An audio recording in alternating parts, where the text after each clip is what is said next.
నల్లమల సాగర్ అనేటువంటి అక్రమ నిర్మాణానికి సూత్రధారి చంద్రబాబు నాయుడు అయితే పాత్రధారి రేవంత్ రెడ్డి గారు. కత్తి చంద్రబాబు గారిదైనా పొడిచేటోళ్ళు తెలంగాణ వాళ్ళే అన్నట్టు పొడిచేది మాత్రం రేవంత్ రెడ్డి గారు. అంటే తెలంగాణకు జలద్రోహానికి పాల్పడుతున్నాడు ముఖ్యమంత్రి రేవంత్ రెడ్డి గారు. రాష్ట్రానికి ముఖ్యమంత్రిగా పనిచేస్తున్నాడా లేదు బాబు గారికి గురుదక్షిణ చెల్లిస్తున్నాడా నాకైతే అర్థం కావడం లేదు. ఇప్పుడు బనకచెర్లను ముందుగానే పసిగట్టి రణభేరి మోగించింది బీఆర్ఎస్ పార్టీ. ముల్లుగారే కాదు, బల్లెం బట్టి పొడిచినాం.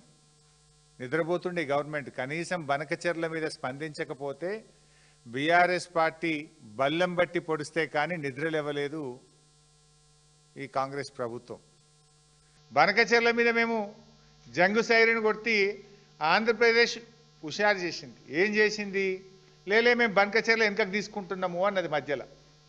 అది ఎందుకు వెనుకకు తీసుకున్నారు అనే కనీస సోయి కూడా ఈ ముఖ్యమంత్రికి లేదు, ఈ నీళ్ల మంత్రికి లేదు.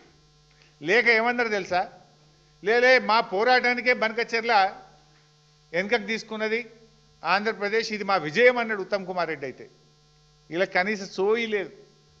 యాక్చువల్గా బనకచెర్ల ఎందుకు వెనుకకు తీసుకున్నారో తెలుసా బైసప్? బనకచెర్ల అంటే గోదావరి బనకచెర్ల, అది లింకు.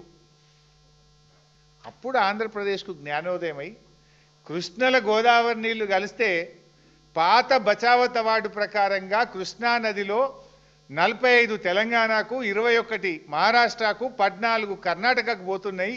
ఇప్పుడు ఈ 240 తీసుకపోతే కూడా అదే రేషియోలో వాళ్ళకి హక్కు దొరుకుతుంది, సుప్రీంకోర్టు పోయినా వాళ్ళకి నీళ్లు పోతాయి అనే సోయి జ్ఞానోదయం ఆంధ్రప్రదేశ్కి అయింది. మన తెలంగాణ వాళ్ళకి గాలే. కాక ఏమంటారు? ఇది బనకచెర్ల ఆగిపోయిందని సంకల్ గుద్దుకొని ఇది మా విజయమే అన్నాడు ఉత్తమ్ కుమార్ రెడ్డి. వాళ్ళు ఏం చేసింది? ఇప్పుడు కృష్ణలో కలపకుండా డైరెక్టు నల్ల మల్ల సాగర్ అని పెట్టిండు. కృష్ణలో కలిస్తే బచావత్ అవార్డు వర్తిస్తుంది, నల్లమల్ల సాగర్ అంటే బచావత్ అవార్డు వర్తించదు. తెలంగాణ ద్రోహి, తెలంగాణకు వ్యతిరేకంగా రాయలసీమ లిఫ్ట్ ఇరిగేషన్ ప్రాజెక్టు కట్టిన వ్యక్తి, మన పాలమూరు మీద గ్రీన్ ట్రిబ్యునల్కు పోయి కోర్టులో పాలమూరు ఎత్తిపోతల పథకాన్ని ఆపినటువంటి వ్యక్తి. ఈవెన్ లాస్ట్కు గ్రీన్ ట్రిబ్యునల్ కూడా రాయలసీమ లిఫ్ట్ ఇరిగేషన్ మీద పనులు జరుగుతలేవని, పనులు జరుగుతుంటే ఇదే ఆదిత్యనాథ్ దాస్ను జైల్లో పెట్టమని చెప్పి గ్రీన్ ట్రిబ్యునల్ హెచ్చరించింది. అంటే తెలంగాణ జలదోపిడికి ఇవాళ కీలకమైన వ్యక్తి ఎవరంటే ఆదిత్యనాథ్ దాస్.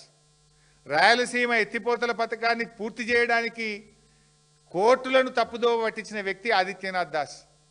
పోతిరెడ్డిపాడుకు సూత్రధారి ఆదిత్యనాథ్ దాస్. గోదావరి బనకచెర్లకు సూత్రధారి ఆదిత్యనాథ్ దాస్.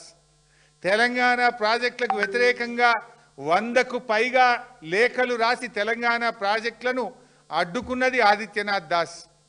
పోలవరం, బనకచెర్ల, నల్లమల్ల సాగర్ ప్రాజెక్టులకు సూత్రధారి ఆదిత్యనాథ్ దాస్. ఆ ఆదిత్యనాథ్ దాస్ను చంద్రబాబు నాయుడు గారు సూచిస్తే రేవంత్ రెడ్డి గారు రాష్ట్ర ప్రభుత్వ సలహాదారుడిగా నియమించుకున్నాడు. ఇవాళ చంద్రబాబు నాయుడు సూచిస్తే గోదావరి బనకచెర్ల ప్రాజెక్టులో ఆయనను కమిటీ చైర్మన్గా పెట్టి దొంగ చేతికి తాళాలు ఇచ్చిండు రేవంత్ రెడ్డి.